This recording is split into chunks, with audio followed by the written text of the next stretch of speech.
박강성 목사의 겨자씨 선교회. 여러분 안녕하십니까? 겨자씨 선교회 시간입니다. 네, 오늘은 우리 유니티 미션에서 온 통일선교 소식입니다. 통일선교 동역자님들에게 7월 감사의 인사를 전합니다.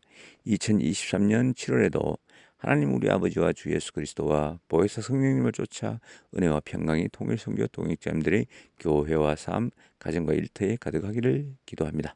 선교는 장거리 마라톤 같다는 생각을 하게 됩니다. 특히 통일 선교는 더욱 그런 것 같습니다. 한국 선교가 북한 선교를 시작한 지는 대략 40여 년이 됩니다. 1980년대 북한 선교회 재건운동을 시작으로 북한 선교가 본격화되었습니다. 1990년대에는 고난의 행군으로 많은 탈북자들이 발생하면서 중국 중심의 탈북자 선교가 주를 이루었습니다. 2000년대 들어서는 북미 이민교회를 중심으로 인도주의적 지원 사업이 주를 이루었습니다. 2010년 들어서는 한국 내 탈북자 사역에 주력하는 모습입니다. 시대마다 주어진 상황에 따라 북한 선교 유행이 바뀌어온 것을 볼 수 있습니다. 2020년대는 통일 선교 시대입니다. 피동적으로 해왔던 선교를 능동적이고 전략적으로 해야 하는 시대입니다. 즉흥적인 북한 선교에서 벗어나 총체적인 통일 선교를 해야 하는 시대입니다. 지엽적이고 근시안적인 북한 선교관에서 벗어나야 합니다. 얼마 전에 BBC 영국 방송은 비밀리에 평양과 지방도시에 사는 3명의 북한 주민들과 인터뷰를 했습니다. 이들은 북중 국경 봉쇄로 굶어 죽거나 법 위반으로 처형당할까 봐 두렵다고 했습니다. 평양에 사는 녀석은 자기 동네에서도 세 식구가 며칠 전에 굶어 죽었다고 했습니다. 국경 근처라 근처에 살고 있는 남성도 자기 동네에서 적어도 5명 이상이 굶어 죽었다고 말했습니다. 1990년대 고난의 행군 이후 최악의 식량난이라고 합니다. 그는 하나같이 빨리 전쟁이 일어나서 김정은 정권이 붕괴됐으면 좋겠다고 했습니다. 정부 당국도 김정은 10년 집권 가운데 지금이 가장 최악의 상황이라고 분석했습니다. 코로나 전까지 북한 460여 개 장마당에서 거래되는 물품의 85%가 중국산이었습니다. 코로나 이후 국경 봉쇄가 지속되면서 밀수로 들어오는 중국산 제품들은 품목도 얼마 안 되지만 가격이 비싸서 일반 주민들은 구입할 수도 없는 상황입니다. 그럼에도 북한 정권이 국경 봉쇄를 풀지 않는 이유는 분명합니다. 체제 내구력이 약화되었고 불안정하기 때문입니다. 국경 봉쇄를 풀게 되면 탈북자들이 급증할까 전전긍긍하고 있습니다. 중국도 북한의 이런 속사정을 잘 알고 있기에 김정은 체제를 보호하고자 급하게 반간첩법을 개정했습니다. 북한을 위해서 중국 당국은 7월 1일부터 강력한 반간첩법 개정을 시행하고 있습니다.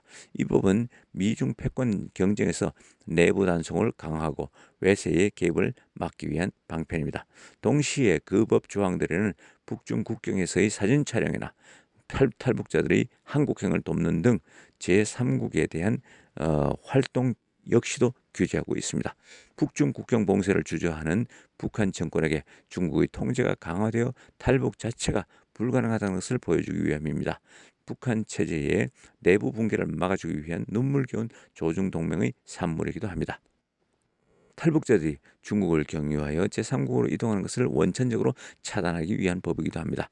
코로나 3년 동안 디지털 독재 시스템을 구축한 중국 내에서 신분증이 없는 탈북자들이 설령 국경을 넘었을지라도 이동이 불가능합니다. 여기에 이들을 도와 다른 나라로 이동시키는 사람들을 간첩으로 간주할 수 있기에 아무도 섣부르게 나설 수 없게 되었습니다. 외부 자유 세계로부터 중국을 보호하고 북한을 보호하기 위한 법령인 것입니다. 탈북자 구출을 비롯한 고전적인 북한 선교 방식이 근본적으로 바뀌어야 합니다. 기독교 2000년 역사 동안 초대교회로부터 시작하여 사단은 복음 전파와 하나님 나라 확장을 막으려고 모든 수단과 방법을 동원해 왔습니다. 시대는 다르지만 사단의 전략은 크게 다르지 않습니다. 통치자들과 권세들을 자기 하수인으로 부려 지정학적으로 하나님 나라를 대적하고 차단하려고 했습니다. 하나님의 강력한 복음은 사단의 모든 공격과 방해를 뚫고 오늘 우리에게까지 왔습니다. 누룩과 같이 하나님 나라는 끊임없이 전진하고 확장되고 있습니다. 중국과 북한이 최악으로 치닫는 것은 그만큼 하나님의 카이로스가 가까이 왔음을 방증하고 있습니다. 사단이 아무리 강력하게 역사해도 하나님의 선교를 결코 막을 수 없습니다. 사단의 역사는 무력화하는 하나님의 열심을 보게 됩니다. 여러분 오늘 하루 믿음으로 승리하십시오. 감사합니다.